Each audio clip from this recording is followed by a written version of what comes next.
अगर सबसे ज्यादा फिटनेस की डिमांड करने वाली जॉब्स की लिस्ट बनाई जाए तो उसमें सबसे ऊपर नाम होगा आर्म्ड फोर्सेस का।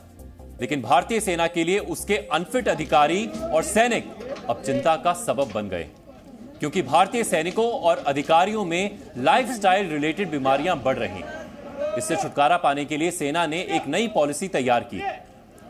नई पॉलिसी के मुताबिक अब मौजूदा फिटनेस टेस्ट के अलावा हर अफसर को 6 महीने में 10 किलोमीटर का स्पीड मार्च टेस्ट देना होगा। हर 6 महीने में 32 किलोमीटर का रूट मार्च टेस्ट भी हर अफसर को पास करना पड़ेगा और साल में एक बार 50 मीटर का स्विमिंग टेस्ट भी देना होगा। यह नई फिटनेस पॉलिसी सैनिकों और ब्रिगेडियर लेवल तक के अफसरों के लिए तैयार की गई है, जिसको लागू करने के लिए सभी कमांड्स को आदेश जारी कर दिए गए। इस नई पॉलिसी के 3 प्रमुख मकसद बताए गए। पहला मकसद फिटनेस टेस्टिंग की प्रक्रिया में एक रूपता लाना, यानी अफसरों और सैनिकों के लिए एक जैसा फिटनेस टेस्ट। दूसरा मकसद सैन्य अफसरों को मोटापे से दूर रखना और शारीरिक तौर पर ज्यादा फिट बनाना। और तीसरा मकसद जीवन शैली से जुड़ी बीमारियों जैसे शुगर, ब्लड प्रेशर की बीमारियों को कम करना। नई फिटनेस पॉलिसी अफसरों को तंदुरुस्त रहने और अपनी लाइफस्टाइल सुधारने के लिए लाई गई है, जिसके तहत सेहत का रिकॉर्ड रखने के लिए हर अफसर को army physical fitness assessment card यानी एपीएसी जरूरी कर दिया गया है। इस एपीएसी में हर अफसर की सालाना फिटनेस टेस्ट की रिजल्ट्स का ब्यौरा रखा जाएगा। एपीएसी में दर्ज सालाना फिटनेस टेस्ट परीक्षणों के आधार पर अफसरों को ग्रेडिंग दी जाएगी और इस ग्रेडिंग का असर अफसरों की प्रमोशंस और पोस्टिंग पर भी पड़ेगा। रिपोर्ट्स के मुताबिक जो सैनिक और अफसर फिटनेस टेस्ट के मानकों पर खरे नहीं उतरेंगे, उन्हें पहले एक कंसल्टेशन नोटिस देकर 30 दिन की सुधार अवधि दी जाएगी और 30 दिन में भी कोई सुधार नहीं हुआ तो सैनिक या अफसर के खिलाफ कार्रवाई की जाएगी, जैसे कि छुट्टियों में कटौती करना और ट्रेनिंग कोर्सेज में कटौती। तो अब सवाल यह है कि आखिर सेना को फिटनेस टेस्ट सख्त करने की जरूरत क्यों पड़ी? इसे समझने के लिए जानना जरूरी है कि अभी सेना में फिटनेस के क्या नियम हैं। मौजूदा नियमों के मुताबिक अभी सेना में हर 3 महीने में 2 टेस्ट होते हैं। एक बैटल फिजिकल एफिशिएंसी टेस्ट यानी बीपीईटी और दूसरा फिजिकल प्रोफिशिएंसी टेस्ट।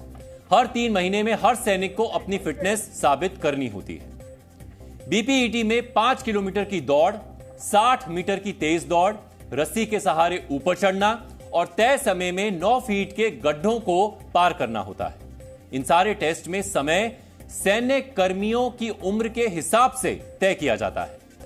वहीं पीपीटी की बात करें तो 2.4 किलोमीटर की दौड़, 5 metre shuttle, pushups, chinups, situps और 100 मीटर की स्प्रिंट होती है। इन सभी फिटनेस टेस्ट के नतीजों को एनुअल कॉन्फिडेंस रिपोर्ट यानी एसीआर में शामिल किया जाता है, जिसके जिम्मेदार कमांडिंग ऑफिसर यानी सीओ होते हैं। लेकिन नई फिटनेस पॉलिसी में इसमें भी बदलाव किया गया है। नई पॉलिसी के मुताबिक अब इसकी जिम्मेदारी एक बोर्ड की होगी, जिसकी अध्यक्षता ब्रिगेडियर रैंक के अधिकारी होंगे। सेना में इस नई फिटनेस पॉलिसी की जरूरत क्यों महसूस की गई, इसको लेकर हमने सैन्य विशेषज्ञ रिटायर्ड ब्रिगेडियर शारदेंदु से बात की है। उन्होंने जो वजह बताई है वो आपको भी पता होनी चाहिए। हर बार जब भी अफसर प्रमोट होता है अगले रैंक में, तो हर साल उसका एनुअल कॉन्फिडेंशियल रिपोर्ट चेक किया जाता है। अगर वो शेप 1 है तभी वो अगले रैंक पे प्रमोट होता है। अगर वो शेप 1 नहीं है तो उसके प्रमोशन में बाधाएं आती हैं, या तो उसको शेप 1 होना पड़ता है या फिर अगर वो बैटल कैजुअलिटी है तो उसके लिए एग्जम्पशन होता है। लेकिन बाकी कंडीशंस में अगर वो टेम्पररी मेडिकली अनफिट है तब भी वो प्रमोट नहीं होता है।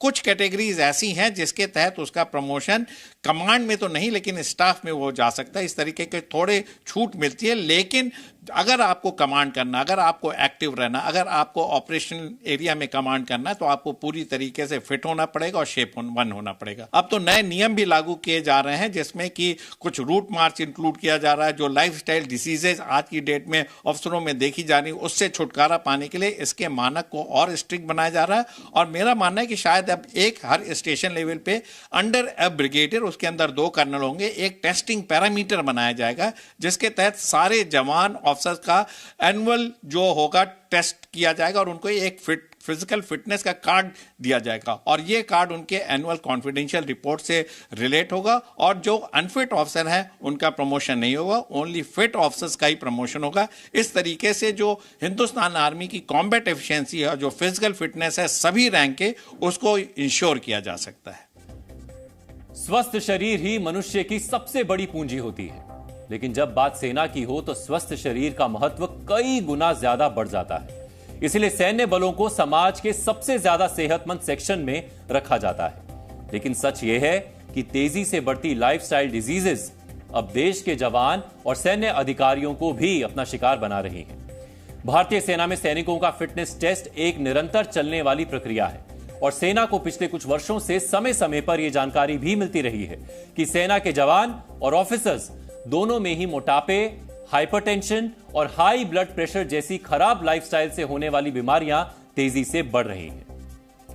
वर्ष 2011 में भारतीय रक्षा मंत्रालय और Indian council of medical research के एक सैंपल सर्वे में यह पता चला था कि सेना में हर 5 में से 4 जवान प्री हाइपरटेंशन और 1/3 जवान मोटापे से ग्रस्त हैं।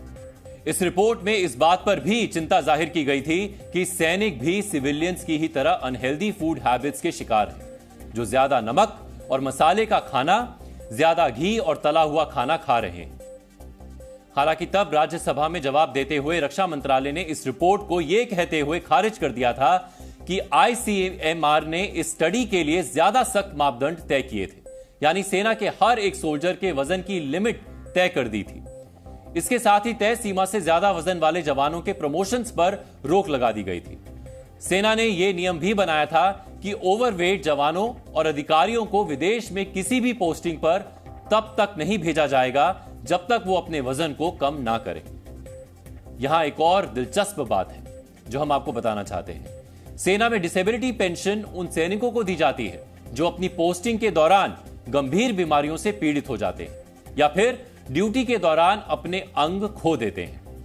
डिसेबिलिटी पेंशन सामान्य पेंशन से ज्यादा होती है। डिसेबिलिटी पेंशन में हाइपरटेंशन, बीपी और डायबिटीज जैसी लाइफस्टाइल से जुड़ी बीमारियों को भी शामिल किया जाता था। वर्ष 2023 में CAG की एक रिपोर्ट में यह पता चला कि वर्ष 2015 से 2019 के दौरान सेना के 40% अफसर और 18% जवानों ने डिसेबिलिटी पेंशन हासिल की। इसी रिपोर्ट में यह बताया गया कि डिसेबिलिटी पेंशन पाने वाले 22% अफसर और 13% जवानों को लाइफस्टाइल डिजीजेस के आधार पर डिसेबिलिटी पेंशन दी गई। यह रिपोर्ट पिछले वर्ष आई थी और पिछले ही वर्ष आर्म्ड फोर्सेस ट्रिब्यूनल ने फैसला दिया था कि अगर कोई जवान मोटापे से ग्रस्त है तो वो ब्लड प्रेशर और डायबिटीज के लिए डिसेबिलिटी पेंशन नहीं मांग सकता, क्योंकि ये लाइफस्टाइल डिजीजेस बीमारियां हैं और सैनिकों को ऐसी बीमारियां होने की उम्मीद नहीं की जाती। तो जाहिर है कि भारतीय सेना में जवान हो या अफसर, मोटापे, शुगर और अन्य लाइफस्टाइल बीमारियों से जंग लड़ रहे हैं और ये जंग जीतने के लिए ही सेना नया फिटनेस फॉर्मूला अब लेकर आई है। हालांकि ऐसा भी नहीं है कि भारतीय सेना दुनिया की अकेली ऐसी सेना है जिसमें मोटापे के केस बढ़ रहे हैं। पिछले वर्ष यूएस आर्मी के एक सर्वे में यह पता चला है कि यूएस आर्मी के 70% जवान ओवरवेट हैं और इनमें भी 21% से ज्यादा मोटापे के शिकार हैं। इसी तरह 2019 में ईरान की सेना पर हुई स्टडी में पता चला कि वहां के 41% सोल्जर्स ओवरवेट या ओबीज हैं। भारतीय सेना में भी मोटापा और लाइफस्टाइल डिजीजेस लंबे वक्त से चिंता का विषय बनी हुई हैं। कुछ वर्ष पहले भी सेना की कैंटीन में ज्यादा सेहतमंद खाना और नाश्ता उपलब्ध कराने की कोशिश की गई थी। सेना कोशिश कर रही है कि सैनिक मोटापे जैसी लाइफस्टाइल बीमारियों से बचे रहें और इसीलिए अब सेना ने अपने जवानों और अधिकारियों के लिए नई और सख्त फिटनेस पॉलिसी तैयार की है।